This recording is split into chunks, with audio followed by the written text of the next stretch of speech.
Hey there everyone, so as you can see on the thumbnails, I'm about to teach you how to change your Locket widget password in an easy and quick way. And make sure to watch this until the end.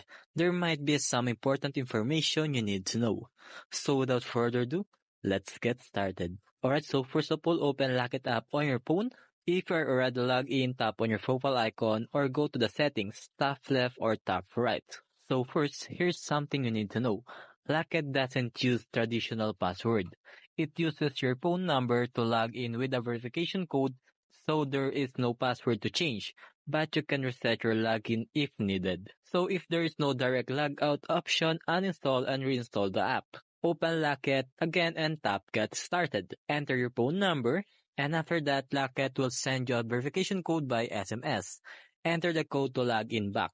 That's how you reset your login, no password needed. So what if you got a new phone number? If you can't access your old number, contact Locket support or email them to verify your identity and switch your account. So that's it. Locket doesn't use password, but now you know how to set your login using your phone number. Thanks for watching and see you next time.